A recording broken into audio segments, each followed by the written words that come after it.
Well, everyone, we just got the sad news that Herschel Walker has lost his race for the United States Senate. Warnock, unfortunately, will continue to be one of Georgia's senators. And something I want to draw attention to is that Georgia, traditionally a red state, maybe now a purple state because of Atlanta, is literally represented as though it is a blue state.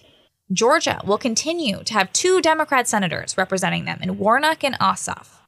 I find this really weird because Brian Kemp, the Republican candidate, cleanly and clearly won his race for governor in Georgia this fall.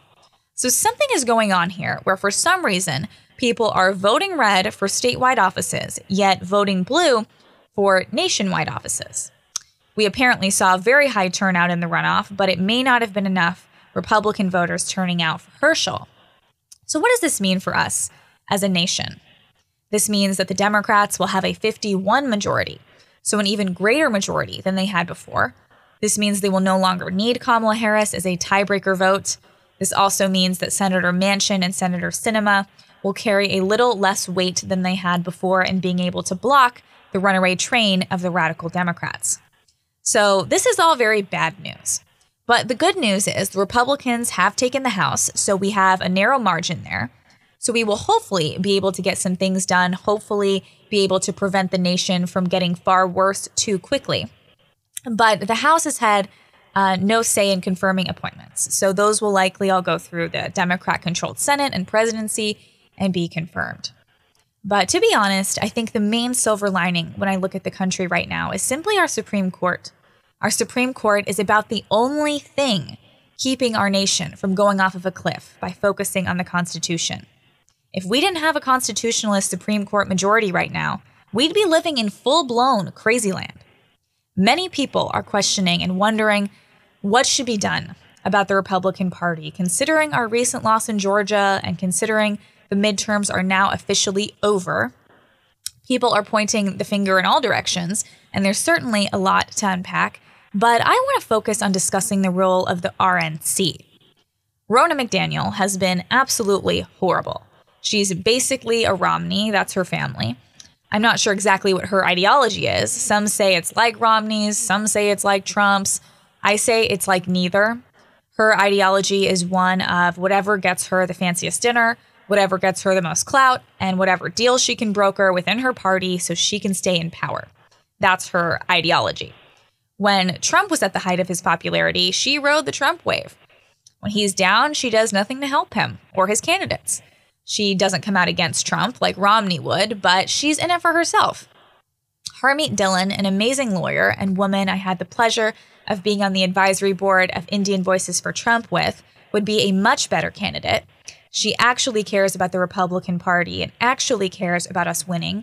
It's reported that she will be challenging Rona McDaniel as RNC chairwoman, so more power to you, Harmeet.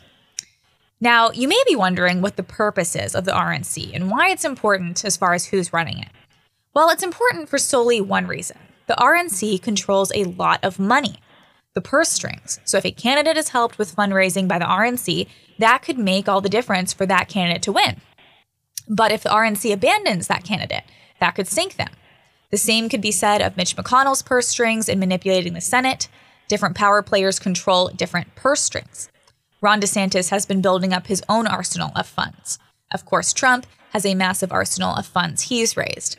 So the burden isn't on one entity to carry a candidate to the finish line, agreed, but it is the burden of all big players who want what's best for the party to do what they can to get our candidates across the finish line. And I think we need to do this as team players. This idea of someone only being a Trump candidate, so you're going to abandon them, or only being a McConnell ally is silly. Because at the end of the day, if this person is the Republican nominee and has the Trump endorsement, everyone needs to get behind them. We were successful in ousting the greatest RINO of all, Liz Cheney. But the reason we were successful in that is we stuck together and we all realized that that was necessary.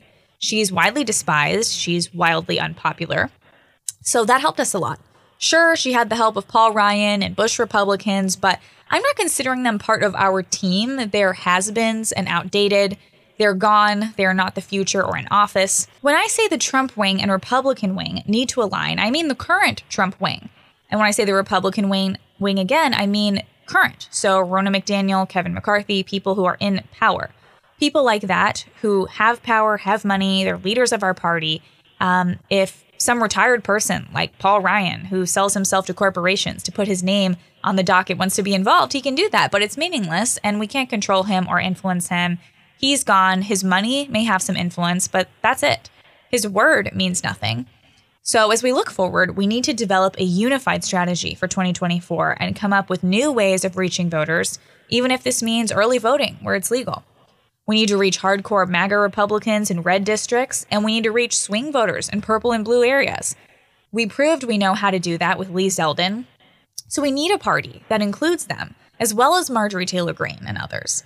We need to overwhelm the Democrats in 2024 in the election. They have a lot of seats coming up, so it's actually our turn to win. We have the chance to win big, but we need to get our act together.